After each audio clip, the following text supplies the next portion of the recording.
이 맥바지 논란이었죠. 여자가 어디 감히 바지를. 기본이 안 돼, 기본이 지금. 아, 갑자기 기분 나쁘네. 또 다른 사건이 있었습니다.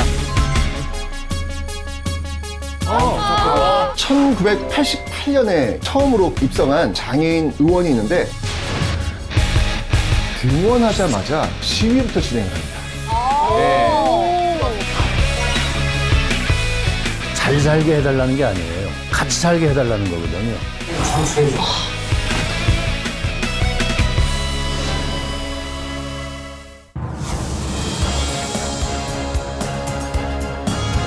안녕하세요. 대한민국 국민 모두가 국회사를 잘 알게 되는 그날까지 여러분과 함께하는 준비쌤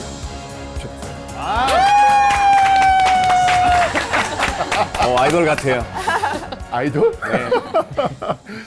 요즘 그 귀여움이라고 하는 단어가 굉장히 많이 우리한테 회자되는 것 같아요. 네. 그래서 오늘 우리가 이 우잘몰 국회사에서 귀여운 이것으로 한번 시작해볼까 하는데요. 퀴즈를 한번 제가 내보겠습니다.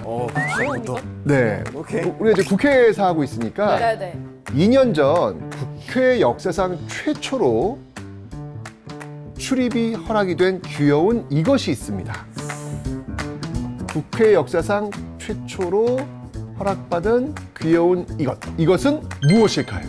정답. 정답. 이렇게 스포츠 팀 보면은 마스코트 가끔씩 이렇게 있을 때가 있잖아요. 어허. 그래서 국회 마스코트 아니에요? 아닙니다. 아니에요. 네, 오답입니다. 네. 혜태. 혜태 마스코트 본 적은 없습니다. 네. 귀여운 김나희. 나이 씨. 아니, 아니 좀 이렇게 준비하고 귀여워야 되는데 갑자기 귀여워지니까 네. 생각할 겨를을 주면 안 돼요. 훅 들어가야죠. 오답입니다. 네.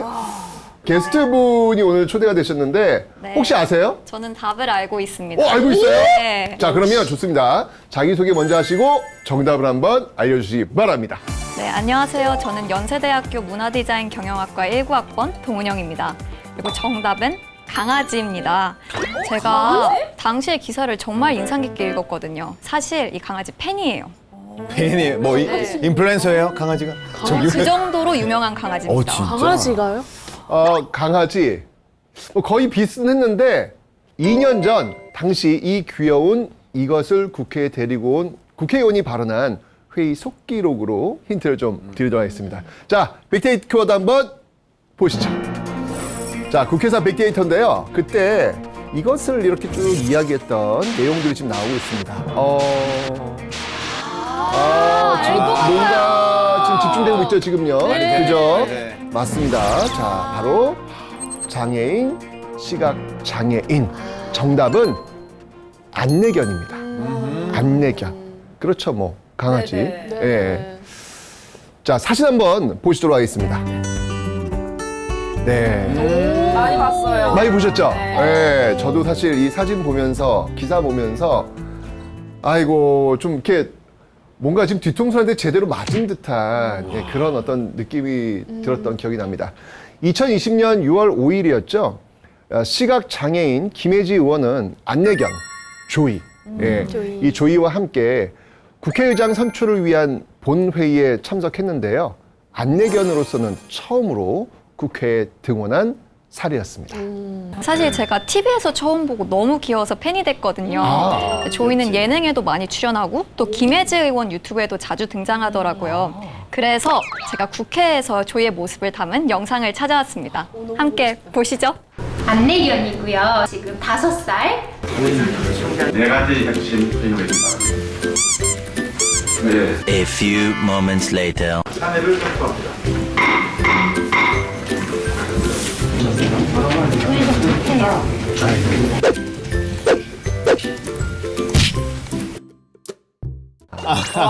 너무 귀여워요. 그치? 귀엽다. 얼마나 심심할까. 법도 모르는데. 근데 어쩜 이렇게 얌전하지? 기특해라. 기특하고. 네. 그죠? 네.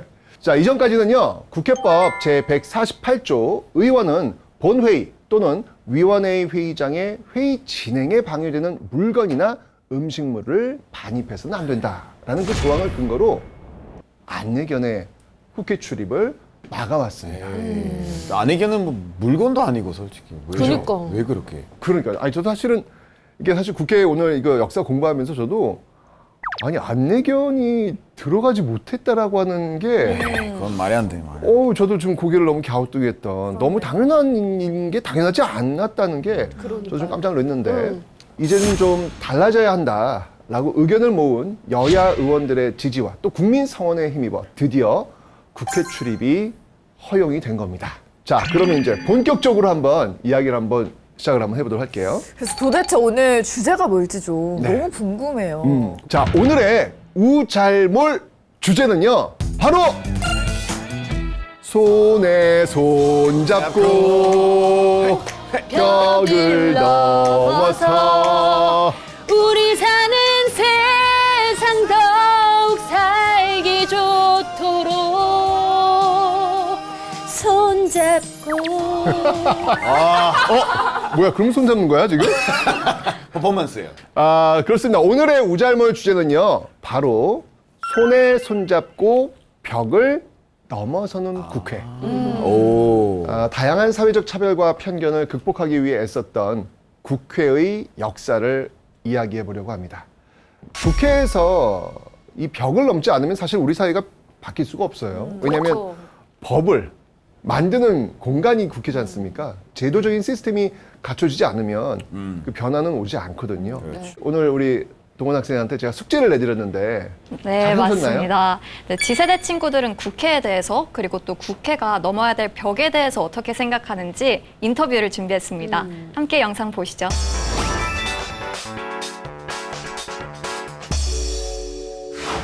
국회의원은 어떤 사람이 돼야 된다고 생각해? 장애, 국적 등도 국회의원 선출에 영향을 미칠까? 지금은 미치는 것 같아.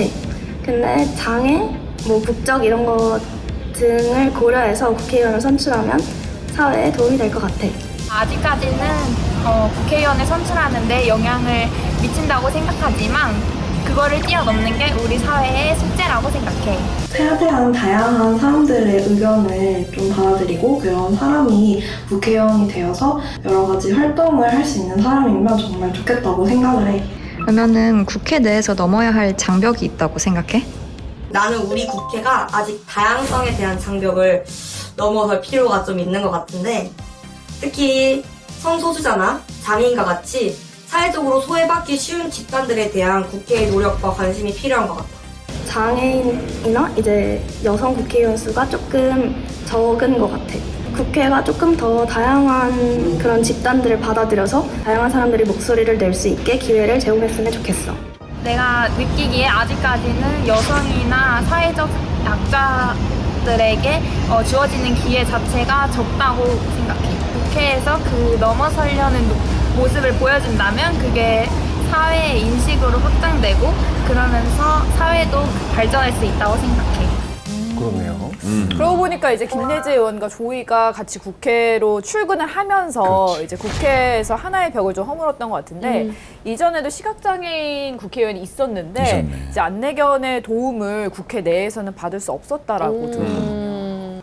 어떻게 이런 일이 벌어졌지? 우리가 너무 무관심했구나. 그런 생각이 드네요. 그런데 좀 이렇게 우리 걸 보니까 멕시코는 어때요, 멕시코는? 2018년부터 최초의 시각장애인 국회의원이 생겼었어요. 휴고 루이스라고 하는 사람이 최초로 멕시코에서 어떻게 보면 최근 일이잖아요. 그러네, 2018년? 2018년 얼마 안 됐어요. 그러네요. 네. 혹시 한국은 언제부터? 이 장애인의 국회 첫 입성은요, 제13대 국회까지 거슬러 올라갑니다. 네. 13대 국회면 80년대네요. 네, 그렇습니다. 1988년에 개원을 했죠. 당시 처음으로 국회에 입성한 장애인 의원이 있는데 선거 벽보로 한번 만나보도록 하겠습니다. 도봉 쪽에서 나오셨구나. 네. 이철용 의원은요, 평화민주당 소속으로 최초의 장애인 지역구 의원이 되었습니다. 국회 등원 첫날부터 이 행보가 심상치 않았는데요. 등원하자마자 시위부터 진행을 합니다. 시위부터? 네. 등원 첫날부터? 네네네네. 왜요? 이유는 어떻게 돼요? 이철용 의원은요, 어릴 때 이 결핵성 관절염으로 지체장애 3급을 받은 경우인데요. 걷는 게 불편하긴 했지만 사실 이렇게 목발을 짚으면요. 보행에 지장이 없는 그런 정도였습니다. 그런데 국회 등원 첫날 분명히 목발을 짚으면서 들어올 수 있음에도 불구하고 자, 사진 한번 볼까요? 일부러 이렇게 휠체어를 타고 지금 여기 나타난 거예요. 일부러. 네. 왜 그랬어요? 그 장애인을 위해서 시술이 잘 준비되어 있는지. 이 국회 계단 앞에서 이렇게 외쳤습니다. 어떻게 국회의원이 국회에 들어갈 수 없는가? 이렇게 휠체어가 갈 수 있는 길을 만들어 달라. 이게 굉장히 상징적인 어떤 그런 장면인 것 같아요. 아니 이게 지금 우리 어떤 그 감수성으로서는 이게 참 이해가 안 되는 그런 장면이에요. 근데 야 이게 이랬나? 이런 생각이 들더라고요 보니까요. 지금 국회의원이 어쨌건 간에 국회의원이 당선됐는데 국회에 들어갈 수 없는 그런 지금 장면이 지금 연출되고 있는 겁니다. 네. 아, 국회 건물에 그러면 휠체어가 다닐 수 있는 길을 만들어 달라는 1인 시위였던 거네요. 1인 시위로 그치지 않았습니다. 이 동료 의원 130여 명에게 서명까지 받아내죠.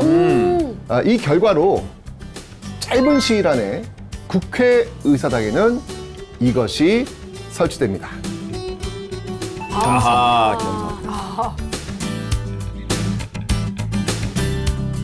근데 이 시위 이전에는 없었다라는 게 굉장히 좀 놀랍고요. 또 요즘 웬만한 공공기관 건물엔 다 경사로가 마련이 되어 있잖아요. 맞아. 그리고 그게 당연한 거고. 그렇죠. 맞아. 이게 요즘은요, 이 건물을 지을 때 법적으로 맞아요. 네, 이런 것들이 없으면 그 허가가 나질 않거든요. 네. 이 경사로가 만들어진 이후에 국회에는요, 시각 장애인이 또 점자를 통해 다닐 수 있는 길, 장애인 전용 엘리베이터 같은 장애인 편의시설이 점차적으로 만들어졌습니다. 당시 상황, 사진 속 주인공 이천용 전 의원에게 한번 그 당시 상황을 한번 직접 들어보도록 하겠습니다.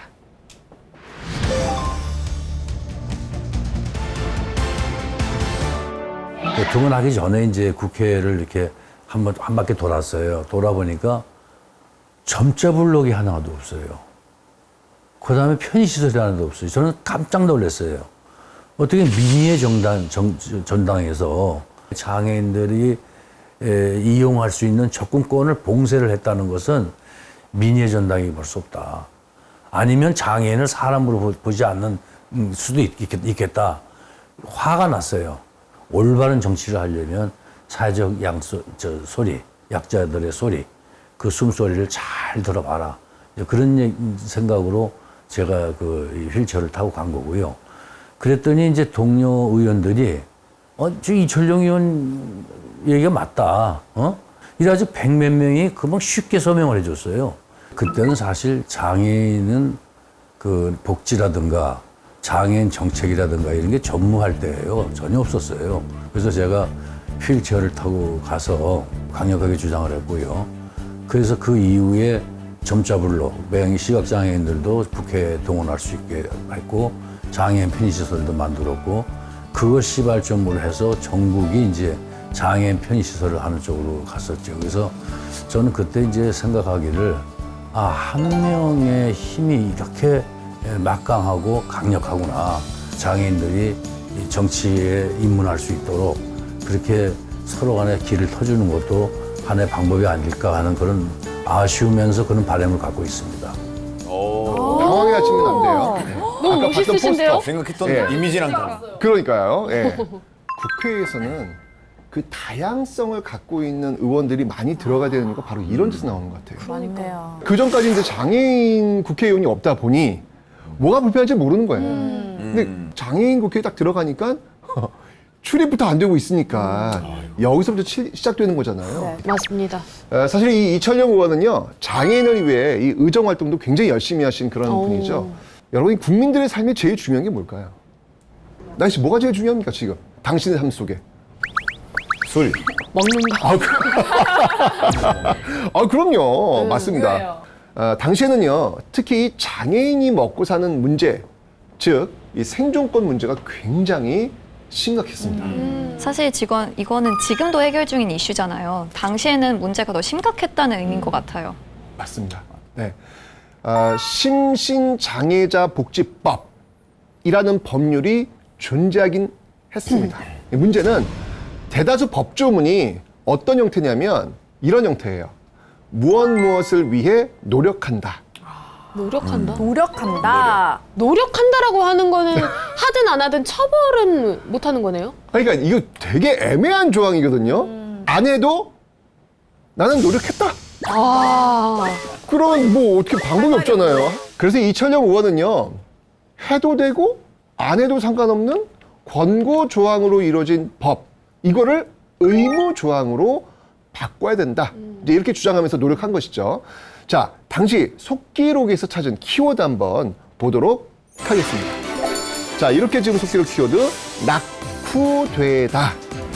라고 하는 내용이 나오는데 느낌이 오지 않습니까? 저는 이 키워드 딱 보니까. 그럼 법이 현실보다 뒤떨어져 있다? 뭐 낙후되어 있다 이런 의미인가 봐요. 그렇죠. 그렇죠. 자, 그러면 예원 아나운서께서 속기록 한번 바로 읽어주시면 되겠습니다. 우리나라의 장애자 복지는 감히 복지니 정책이니 하는 말에 붙이기 낯뜨거울 정도로 낙후되어 있는 현실입니다. 정부의 이 분야에 대한 의지와 노력이 미약했던 탓도 있지만 소위 우리나라 장애인 복지의 기본 틀이라 할 수 있는 이 심신장애자 복지법이 그 이름과 겉모습만 그럴싸하지 실효성을 제대로 갖추지 못한 형식적이고 전시적인 법이었다는 데 큰 원인이 있다고 본 의원은 생각하는 바입니다. 그러면은 해도 되고 안 해도 되고 이런 게 아니라 꼭 해야 되는 의무로서 실효성을 가진 법안을 만들자는 의견이네요. 그래서 법률안은 통과가 됐나요? 우리 아까 계속 얘기했지만 노력하고 있다. 이게 진짜 기준이 없죠. 그 기준이 없는 거예요. 예. 결국은 지금 이제 질문한 대로 그 해당 법률안의 결과는요. 대안 반영 폐기였습니다. 폐기. 네, 이렇게 나오면 이제 우리 또 크리스찬이 굉장히 그 당황해하시죠. 대안 반영 폐기. 그러니까 폐지는 알아요. 네, 폐지된 프로그램이 많아가지고. 우리 프로그램 폐지되면 안 돼요. 좀 폐지되면. 네. 오버를 겪고 느낌상 안 좋아. 느낌도 안 좋아. 배차 들어갔으니까. 배차 들어갔어요. 네. 그런데 요거는 좀 그 앞에 거를 이해하시면 그렇게 나쁘진 않아요. 맞아요. 네. 네, 제가 알려드릴게요. 오늘의 국회 용어사전 대안 반영 폐기입니다. 비슷한 내용의 법안이 여러 건일 경우에 심사 과정에서 하나로 묶어서 위원회 차원의 대안을 만든 후에 나머지는 폐기하는 것을 말합니다.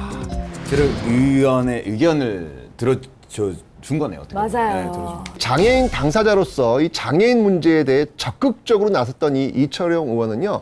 이렇게 장애인 입법 활동의 초석을 다진 겁니다. 저는 그때 지금도 기억이 생생한데 제가 단상에 올라가자마자 그 총리하고 장관한테 그랬어요. 당신들이 여기 왜 앉아 있는가? 가난한 서민과 사회적 약자들에게 정말 삶의 그 어떤 그런 가치를 제공해주기 위해서 그리고 삶을 좀 이렇게 좀 풍요롭게 해주기 위해서 이러기 위해서 우리가 여기 온 것이다. 이런 얘기를 한 적이 있어요. 장애인을 우리가 보통 도와준다. 시혜적이고 동정적이고 뭐 어떻게 보태줘야 된다. 동정의 대상으로 보는 거예요. 장애인이 잘 살게 해달라는 게 아니에요. 같이 살게 해달라는 거거든요. 고용을 창출해주면 장애인도 당당하게 일하고 세금 내고 그래서 사회 구성원으로서 문화 주체자로서 살면 되는 거예요. 그래서 그런 부분에서 장애인 고용청지법을 만드는데 앞장섰습니다. 그래서 저는 어디에 가든지 저는 이 장애인에 관련돼서는 국회의원 된 거에 대해서는 자부심을 갖고 있습니다. 장애인 그 복지법이라든가 예산 문제라든가 정책 부분에 있어서는 하여튼 뭐 물불 안 가리고 싸웠다고 생각합니다. 아니 진짜 장애인 문제를 해결하는 데 있어서 장애인 당사자인 국회의원이 존재했다는 것 자체가 얼마나 큰 힘이 됐는지가 진짜 와닿네요. 그러니까요. 세상. 네. 저는 궁금한 게 이철영 의원이 갑자기 어느 날 이렇게 당선될 건 아닐 거 아니에요. 그러니까 그 전부터는 벌써 약간 사회적으로 어떤 인식이나 그런 거 만들었지 않았을까요? 사실 엄청난 변화가 있었죠. 그러니까 60년대와 70년대만 해도 이 장애인에 대한 편견과 차별이 굉장히 심했습니다. 용어부터 굉장히 부정적이었거든요. 예를 들면 이제 장애인을 불구자, 이렇게 부르는 게 이 불구자는 그래도 지금 방송 용어니까 제가 이렇게 얘기하지 네. 사실 더 비하하는 단어들이 굉장히 많이 있었거든요. 그러니까 이 장애인들은 어떤 보호의 대상, 세상에 태어나서는 안 되는 존재 뭐 이런 식으로 취급을 한 거죠. 대표적 사건으로요. 1967년 부산중학교에 지원한 그 소아마비 장애인 윤철 학생이 학과 시험에서 만점을 받았음에도 불구하고 체능 검사, 이 체능 검사로 불합격된 일들이 있었습니다. 아니 그건 너무 속상한 일 아닌가요? 어떻게 보면은 비장애인에 비해서 신체적인 어떤 좀 불리함이 있었는데도 그럼에도 불구하고 잘했으니까 더 대단한 거 아니에요? 딱 이 타이밍에 국회가 딱 나타날 그렇죠. 타이밍인데 어떻게 가만히 있었나요? 어떻게 했어요? 이 이슈가 사회적인 관심을 끌어내긴 했어요. 그런데 제도 개선까지는 나아가지 못한 거죠. 자, 그런데 이 1980년대에 들어서면서 분위기가 확 달라집니다. 1984년 9월 한 장애인이 서울시장에게 남긴 글을 한번 보도록 하겠습니다.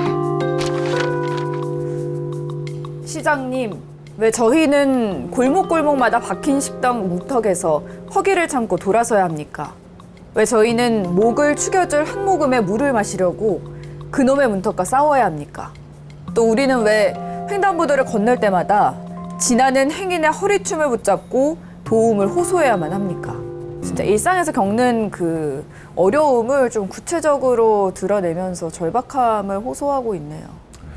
그거 아세요? 휠체어를 타시고요. 그 식당에 들어가실 때 문턱이 조금만 높으면 바퀴로 굴러서 올라가는 순간 뒤로 넘어져요. 전혀 생각지 못했던 일들이 이분들한테 벌어질 수밖에 없는 거거든요. 너무 안타까운데요. 여러분들 문턱과 싸워본 적 있어요? 없죠. 전혀 없거든요. 너무 가슴 아픈 게 이 호소는요, 사실 편지이자 유서였습니다. 그러니까 두 다리를 쓰지 못해 이 휠체어에 의지해야만 했던 30대 장애인 김순석 씨가 남긴 겁니다. 김순석 씨는요, 스스로 부딪혀보지 못하고 피부로 못 느껴본 사람은 절대로 이해할 수 없을 겁니다. 라는 말을 덧붙였죠. 네. 솔직히 이런 배려가 부족한 사회 시설도 그렇고 편견이랑 차별, 전 세계 장애인들은 굉장히 막 고통스러워하는 부분인 것 같아요. 이 사건은요, 장애 문제를 개인적 차원에서 사회적 차원으로 인식하게 만드는 데 중요한 역할을 했습니다. 지금도 사실 이 호소문이자 유서를 읽는 순간 가슴이 너무 먹먹해지는 여기가 목이 맥혀요. 그러니까요. 네, 그런 느낌이 왔는데 어쨌건 이 장애인 이동권 문제를 제기한 최초의 항거로 평가가 되죠. 사실 국제사회는 이미 70년대 후반부터 80년대 초반 이 유엔을 중심으로 장애인 인권에 관심을 가졌습니다. 유엔은요, 1981년을 세계 장애인의 해로 정했고요. 이후 1983년부터 1992년까지 10년 동안을 세계 장애인 10년으로 선포하는 등 이 장애인에 관한 관심을 촉구했죠. 다행히 이러한 상황이 한국 사회에도 영향을 주었던 겁니다. 당시를 보면 전두환 정권 때잖아요. 국가 차원의 좀 움직임이 있었던 걸까요? 그렇죠.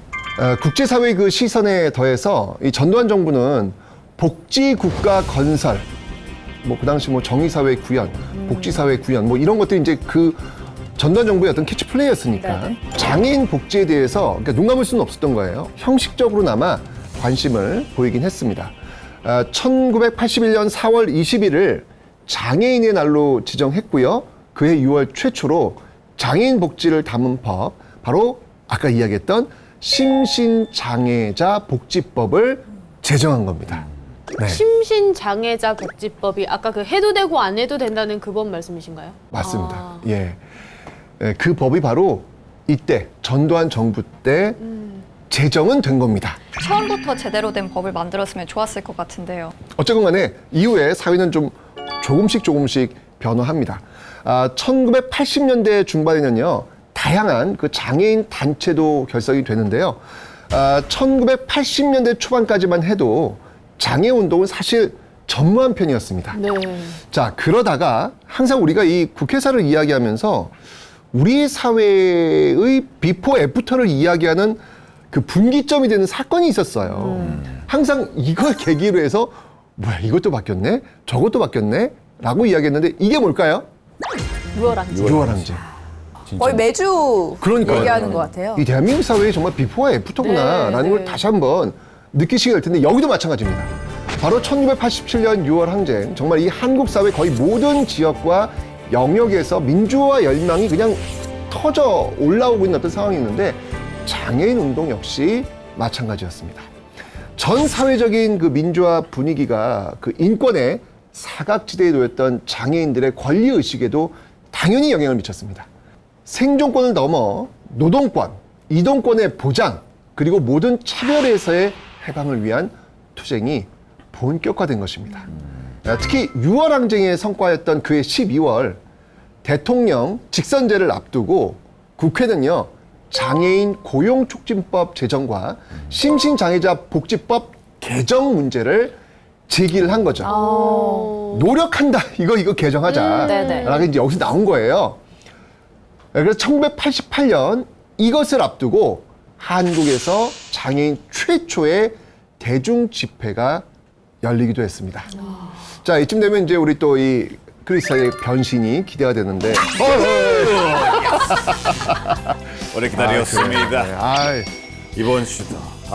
굉장히 그 기대되는 순간이에요. 네. 자, 오케이. 오늘도 내일도 내일 모레도 그것이 알고 싶는 뭐야? 오케이. 이 한정부터 죽이네 또. 타이밍 놓쳤어요? 네, 타이밍 놓쳤어요. 형님 네. 잠깐 일로 와봐. 같이 한번 콜라보레이션. 잠깐 일로 와봐. 괜찮아요. 와도 돼요. 괜찮아요. 차기 둘이서 한번 해보세요, 한번. 네. 같이 한번 할게요. 영광인데요. 그것이 알고 싶. 이거 이색 경험. 자, 일단 사진 하나 준비했습니다. 네네. 사진부터 보여드릴게요. 볼까요? 팔팔올림픽 때 사진이네요. 그렇죠. 이때 장애인올림픽도 개최가 됐었는데 좀 관련이 있나요? 맞습니다. 관련이 있습니다. 88년 4월 명동에서 집회가 열렸습니다. 장애인 복지 정책이 없는 상황에서 장애인 올림픽을 개최하는 건 장애인 우롱하는 처사다. 이런 주장했습니다. 네네. 좋아한다. 네. 아니 뭔가 정부가 형식적인 일들만 하는 것 같긴 했어요. 근데 무슨 장애인 올림픽을 개최하면서 장애인 복지 정책이 없는 건 말이 안 되잖아요. 상식적으로 말이 안 되죠, 지금 이게. 일단 돈 얘기를 하면 아마 좀 이해 좀 자세히 되실 것 같은데 네. 예산 말씀드릴게요. 당시 기록에 따라 장애인 올림픽 예산은 어느 정도였냐면 200? 300? 200에서 300억. 네네. 장애인 올림픽 하는데 그렇죠. 200억에서 300억이 든다. 근데 반면에 장애인 복지 한 해 예산은 더 컸을 것 같아요? 더 작았을 것 같아요? 아니, 올림픽보다 당연히 컸겠지. 커야죠. 그렇죠. 200억에서 300억이 올림픽이면은 뭐 적어도 2천억에서 3천억 정도는 돼야. 아니 저는 한 2배 정도? 아니었습니다. 50억. 에이, 뭔 소리야, 에이. 너무 낮은데요? 저기 대본 다시 봐. 잘못. 50 맞아요. 50. 50억. 말이 안 되는 숫자죠. 그쵸? 올림픽 예산이 복지 예산의 4배가 넘네요. 아니 지금 그렇죠. 먹고 살기도 힘든 마당에 축제를 열겠다고 한 거잖아요. 맞아요. 일단 올림픽 개막 일주일 전에는 장애인 올림픽 코브와 장애인 생존권 결의 대회가 개최되기도 했어요. 근데 이렇게 큰 국제 행사를 앞두고 장애인 단체들이 목소리를 냈던 이유는요. 바로 장애인 복지 상황이 얼마나 심각한지 제대로 알려줄 수 있는 방법이었기 때문이었던 거죠. 네네. 너무 가슴이 아프다. 진짜. 오케이. 여기까지입니다. 네, 저는 이제 끝났고요. 네, 더 이상 없어요. 2장밖에 안 줘요. 제가 봤을 때 다음 시즌에 이제 1장밖에 없을 것 같아요. 네, 계속 치러드려요. 네. 오늘도 내일도 내일 모레도 그것이 알겠습니다. 야, 이거 정말. 이었습니다. 야, 진짜. 어우. 진짜. 화가 난다. 진짜. 바이바이. 예. 너무 충격적이었습니다. 충격적이에요. 자, 아까 말씀드렸던 그 최초의 장애인 국회의원 이철용 전 의원도 이 무렵에 당선이 되었던 것이죠. 편견과 차별의 벽을 허문 국회의 일원이었던 인물로서 인터뷰 마지막에 참 의미 있는 그런 이야기를 해주셨는데요. 어떤 이야기인지 한번 들어보도록 하겠습니다. 그 소리를 들을 줄 알아야 되죠. 관심이 있어야 돼요. 또 관심만 있다고 듣는 게 아니에요. 이 관심을 갖게 되면 어떻게 하면 이것을 해결할 수 있을까라고 하는 그 말하자면 의욕이 있어야 돼요. 관심과 의욕. 의욕. 예, 맞습니다. 이철용 의원이 최초라는 수식어와 함께 이 장애인의 정계 진출이라는 벽을 넘었다면 이후 15대 국회에서는요, 새정치국민회의 이성재 의원이 장애인 비례대표로서는 처음으로 국회에 입성했습니다. 자, 이 이성재 의원도 비례대표로 들어가면서 이 장애인을 위한 의정활동에 힘을 쏟습니다. 특히 1998년 중증 장애인 지원 확대를 위한 장애인 직업 재활법 등을 대표 발의하게 되는데 당시 속기록 키워드 한번 보도록 하겠습니다. 연계. 네. 자, 어떤 내용일지 한번 우리 예원 씨가 한번 속기록 한번 읽어주시죠. 보건복지부의 추진 업무와 장애인 고용 업무는 분리될 수 없고 나아가서 긴밀하게 연계될 때 고용 사업의 효과가 극대화될 수 있습니다. 장애인의 전반적인 직업 재활 과정에 대한 전문적 접근하에 다양한 직업 재활 정책과 프로그램을 시행할 수 있는 법적 근거를 마련하여 직업적 중증 장애인을 포함한 전체 장애인의 직업 재활 활성화를 도모하고자 합니다. 당시 이성재 의원의 입법 취지로 현재 장애인 고용 정책은 300인 이상 사업장에 초점이 맞춰져 있어서 직업을 통해 이 자립을 추구하고자 하는 장애인들이 법의 보호망에서 벗어났다라는 그런 이야기를 지금 하고 있는 겁니다. 맞아요. 장애인의 일자리를 위해서 체계적인 시스템이 갖춰져야 한다고 말한 것 같아요. 당장 일자리가 있다고 해도 사실 아주 큰 기업을 다니는 게 아니면 법적 보호를 받을 수 없다는 문제도 제기했고요. 그래서 법안 발의 후의 결과는 어땠나요? 네. 해당 법안은요, 당시 보건복지부와 노동부 등 이 당정 협의를 거친 끝에 비슷한 취지의 타 법안과 함께 장애인 고용 촉진 및 직업 재활법으로 단일화되어서 원안 가결이 되었습니다. 장애인 국회의원들의 활약이 진짜 대단한 것 같아요. 맞습니다. 이후 17대 국회에서는요, 장양숙 정화원 의원이 비례대표로 또 국회에 입성한 장애인이었는데요. 그중 정화원 의원은 이 시각장애인이었고요. 특별한 활동을 벌이게 됩니다. 바로 국회에서 점자 명함 나누기 캠페인을 진행했는데 당시 사진 한번 보도록 하겠습니다. 네, 이게 지금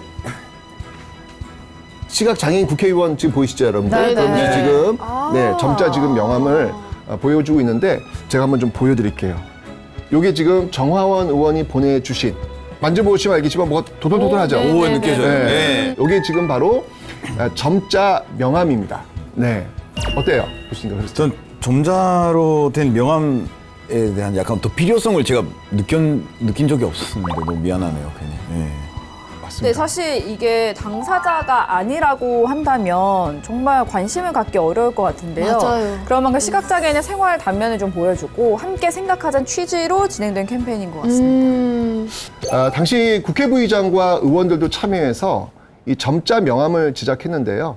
정화원 의원실에 일반 명함을 가져다 주면 무료로 점자 명함 제작 서비스를 받을 수 있었다고 합니다. 네. 자, 그런데 이렇게 정화원 의원이 화제가 된 또 다른 사건이 있었습니다. 어떤 화제가 된 사건일지. 아까는 크리스티안이 네. 활약을 하셨고 이번엔 또 우리 김 기자님. 네, 당당한 포즈 저 모습. 안녕하십니까. 카더라 통신 김나희 기자입니다. 2005년 4월 14일 제17대 국회 제253회 제7차 국회 본회의가 진행이 됐는데요. 당시 본회의장에서 갑자기 기립박수가 쏟아져 나왔습니다. 기립박수가? 박수? 왜일까요? 사실 우리나라 국회에서 기립박수 잘 안 나오지 않은데. 공연이나 이런 거 끝날 때 사람들이 BTS가 나왔다. BTS. BTS 이런 거 나오면 나올 만한. 이 당시 근데 BTS는 아니죠. 없잖아. 그러네요. 그러네. 뭐 그런 유명 서태지 연예인이 와이드. 나온 건가요? 당시 기립박수를 받은 분 바로 정화원 의원인데요. 아. 이날의 활약 덕분이었습니다. 다음은 정화원 의원 나오셔서 질문해 주시기 바랍니다. 저에게 이 시간을 50%를 더 줘서 감사드립니다. 이건 뭐 관례상 우리 공무원 시험을 친다든가 수능 시험을 칠 때도 그렇게 주는데 국회에서까지 이런 배려를 해줘서 상당히 참 감사하게 생각을 하고. 당시 정화원 의원은요, 의정 사상 최초로 장애인 의원으로서 47분간 대정부 질문을 진행을 했습니다. 시각장애인인 정 의원은요, 점자로 된 질의서를 손으로 읽어가며 질문을 했는데요. 정 의원은 이 내용 대부분을 외워와서 자연스럽게 일문일답을 진행해서 지켜보는 의원들과 관계자들을 놀라게 했고요. 47분간의 대정부 질문을 완벽하게 끝내서 동료 의원들로부터 기립박수를 받았던 겁니다. 받을 만하네. 와, 47분을요? 혼자 연설한 것도 아니고 대정부 질문을 주고받은 거잖아요. 와, 준비를 얼마나 철저히 하셨을까. 감동이네요, 정말. 그렇죠. 아니, 다들 한번 눈 감고 한번 생각해 보세요. 이게 47분 동안 그냥 있는 게 아니라 뭔가 정말 이 장애인과 관련된 법안을 설명하기 위해서 진심을 담았을 거 아니에요. 아, 이건 정말 감동입니다. 진짜 반성을 많이 하게 되는 거 그러네요. 네. 왜요? 아니 뭐 그것이 알고 싶네. 저 솔직히 짧은데 잘 못해요. 그래도 이 최선을 다하는 모습에 저희는 마음으로 기립박수를 치고 있습니다. 아, 이거 누나가 또 살려준다 또. 누나만 믿어요. 당시 정화원 의원은요, 한 인터뷰를 통해서 우리 장애인들에게 잘못하는 모습이 비춰지면 실망을 줄 수 있을 것 같았고, 동료 의원이나 국무위원들에게 역시 장애인이라서 그렇다라는 소리를 듣지 않기 위해서 노력했다라고 회고했습니다. 이상 김나희 기자였습니다. 오늘 아주 감동적인 또, 예, 오늘은 진짜 감동적인 어떤 그런 이야기를 해주고 가시네요. 감사합니다. 국회가 허문 벽에는 장애만 있는 건 아니었습니다. 임기 중 최초로 출산한 국회의원도 있었거든요. 첫 여성원이 탄생한 후에 60여 년 만이었다고 합니다. 근데 제가 알기로는 그 의원님은 안타깝게 출산휴가는 사용하지 못한 걸로 알고 있어요. 대신에 20대 국회에서 최초로 45일간의 출산휴가를 사용한 여성 의원이 등장해서 굉장히 큰 화제가 됐었잖아요. 맞습니다. 이외에도 최초로 부모의 성을 모두 사용한 국회의원도 있었고요. 최초의 이주민 출신 국회의원도 있었습니다. 그러고 보니까 좀 최초라는 그 수식어를 얻으면서 이제 벽을 넘었던 분들이 국회에 상당히 많았습니다. 뭐 거창한 건 아니지만 국회의원들의 의상도 사회적 편견을 깨는 사건들이 좀 됐던 것 같아요. 어릴 때 제 기억으로 흰 바지를 국회에서 입었다가 좀 맹비난을 받았던 분이 계시지 않았나요? 완전 유명하신 분이잖아요. 지금은 셀럽이신 유시민 작가님. 맞아요. 저도 이제 그 당시 이제 학교 교사였거든요. 네. 저도 그러니까 저희 학교에서는 꼭 양복 입어라. 오. 근데 저는 정말 양복이 너무너무 싫었거든요. 그래서 뭔가 어떤 그런 어떤 공감대는 좀 가는 어떤 상황이었는데, 2003년 유시민, 당시 개혁국민정당 의원, 소위 백바지 논란이었죠. 이 캐주얼한 흰색 바지를 입고 국회 본회의장에 참석을 했습니다. 당시 회의 영상 한번 보도록 하겠습니다. 지난 4월 24일 재보궐선거에서 당선되신 오경훈 의원, 홍문종 의원, 유시민 의원 이상 세 분으로부터 선서가 있겠습니다. 여기 나오죠 지금. 네. 네. 올려주세요. 다 양복 입고 나왔는데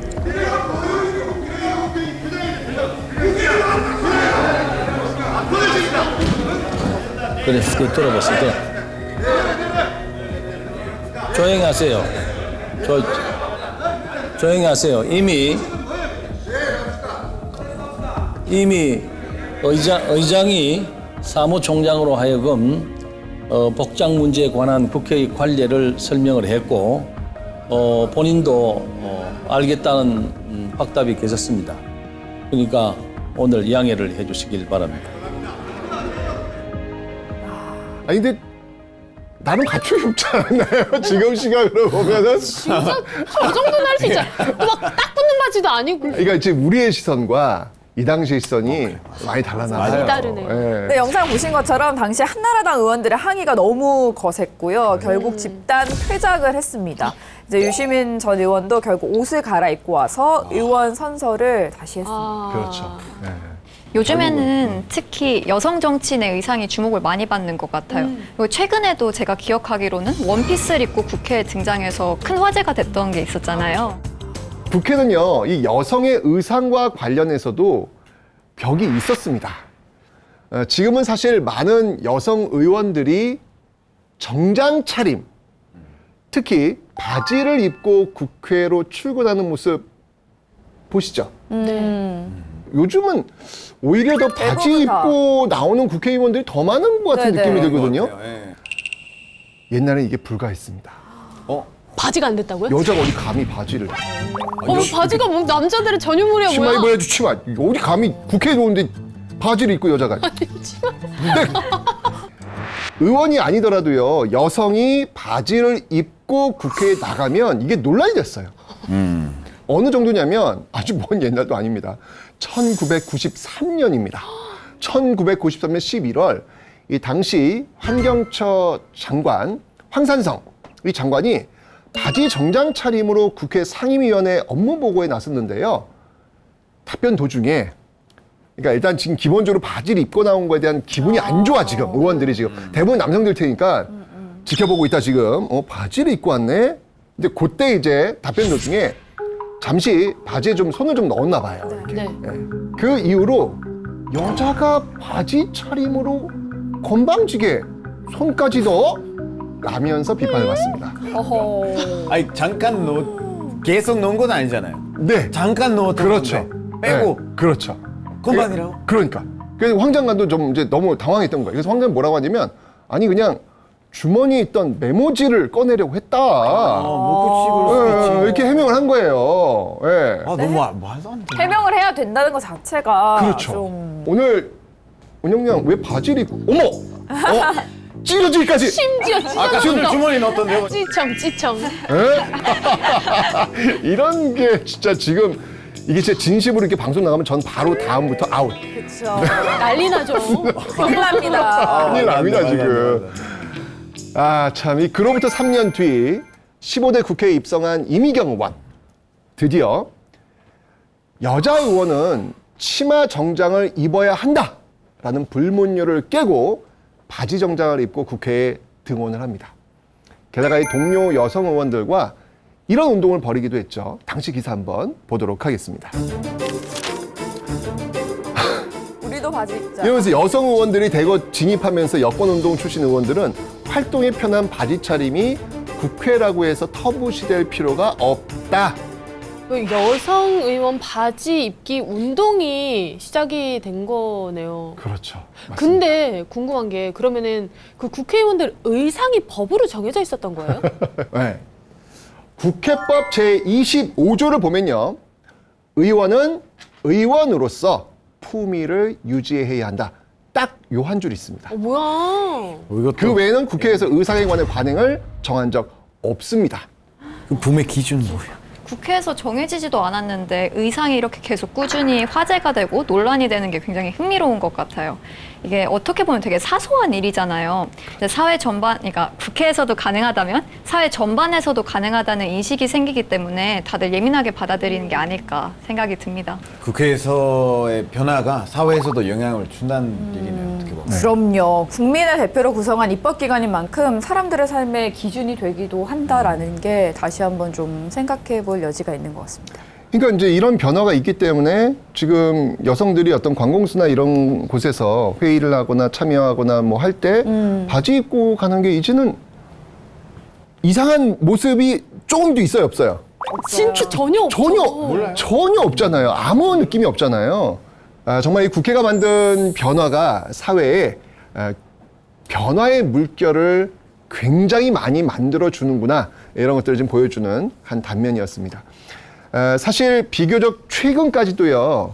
시각장애인 안내견을 가게 밖으로 쫓아내고 버스에도 탈 수 없게 하는 사건들의 찬반 논란이 분명히 있었습니다.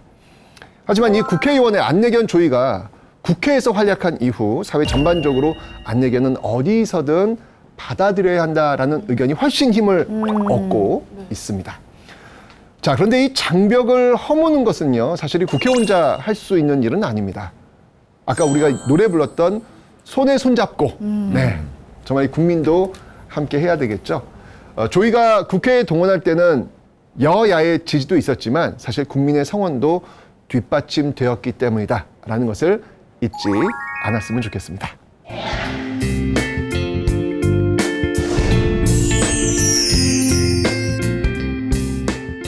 저희 너무나 많은 분들이 사랑하는 의원님의 안내견 조이. 네. 가끔 이런 생각도 들으실 것 같아요. 아, 나보다 조이가 인기 더 많은 거 아니야? 너무 감사하죠. 그래서 그만큼 그런 관심을 입었기 때문에 더 열심히 책무에 임해야 되겠구나 하는 더 큰 힘을 얻습니다. 자, 우리의 마지막 코너입니다. 오늘의 우 잘 알 한마디. 자, 오늘 나는 이것을 알게 되었다. 자, 그러면 오늘 나는 이것을 알게 되었다. 우리 은영 학생 한번 부탁드리겠습니다. 오늘 나는 자유는 노력과 투쟁의 결과임을 알게 됐다. 사실 제가 발을 다친 적이 있어요. 그래서 그때는 계단을 이용을 못 하잖아요. 그래서 경사로로 목발을 짚고 다녔는데 저는 이게 굉장히 당연하다고 생각했는데 오늘 강연을 듣고 나니까 우리 이철용 의원 그리고 또 수많은 사람들의 노력이 있었다는 걸 알게 됐어요. 그리고 또 목발뿐만 아니라 뭐 안내견, 여성 정치의원의 바지까지 수많은 사람들의 노력이 당연한 것을 만든다라는 걸 알게 됐습니다. 오늘 나는 국회의원이 좀 사회적 약자나 소수자들을 대표할 수 있는 분들이 많이 나왔으면 좋겠다라는 생각을 했습니다. 왜냐하면 정말 겪어보지 않으면 그 불편함을 모르잖아요. 그래서 좀 다양한 경험을 가진 국회의원들이 많이 당선이 되면은 정말 우리가 일일이 케어하지 못했던 사회적 약자, 소수자들의 불편함을 좀 해소해 줄 수 있지 않을까 생각을 했습니다. 아니, 나희 씨, 저기 뭐냐, 개그밴드를 대표해서 국회에 한번 입성하시면 어때요? 저 진짜 그렇게 하면 하고 싶은 게 하나 있긴 하거든요. 뭔데? 저작권이 가수들은 있어요. 근데 개그맨들은 유행어에 대해서 그런 게 없어요. 그래서 한때 이게 문제가 됐었던 게 라디오에서 어떤 개그맨의 유행어가 나오는데 그 개그맨이 아니야. 그러니까 성우분들이 한 거예요.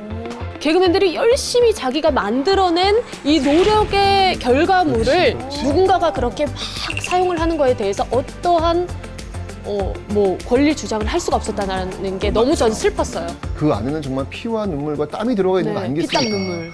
그러니까 그거를 이해할 수 있는 사람들은 개그맨일 거 아니에요. 맞아요. 그들이 들어가서 어떤 저작권과 관련된 그 법을 만드는 거, 아유, 오늘 한 건 했네. 네, 오늘 한 건 했네. 국회 가서 활동하시죠? 네.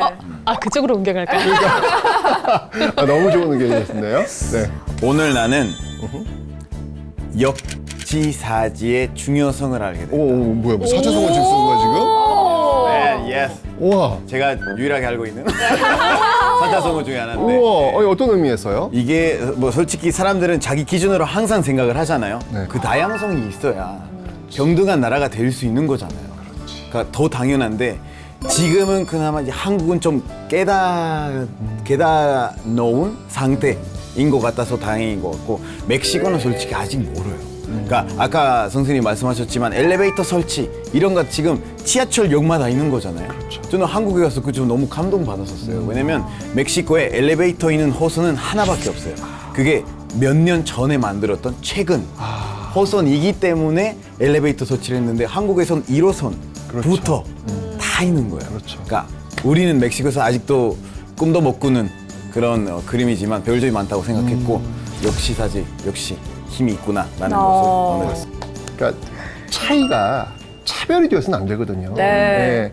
아마 좀 그런 이야기를 아주 멋지게 역지사지라는 표현을 해주신 것 같습니다. 오늘 나는 우리의 무지를 알게 됐다. 아까 이철용 의원의 말이 생각이 나는데요. 잘 살게 법을 만들어 달라는 게 아니다. 같이 살 수 있는 법을 만들어 달라라고 말씀을 하시더라고요. 국회에서 어떤 법을 만들어야 되는지 생각해 보게 된 시간이었습니다. 네. 시청자 여러분의 소감도 궁금합니다. 우잘모 국회사 인스타그램과 국회방송 홈페이지 그리고 유튜브에 댓글로 남겨주세요. 오늘 나는 무엇을 알게 됐다. 추첨을 통해서 최태성 선생님의 사인이 담긴 역사 도서를 선물로 보내드릴 거고요. 이전에 당첨자는 각 응모 사이트에서 확인하실 수 있습니다. 많은 참여 부탁드릴게요.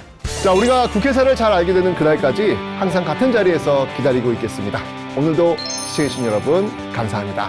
또 뵐게요. 안녕히 계세요. 고생하셨습니다. 고생하셨습니다. 오늘 좀 많이 배워갑니다.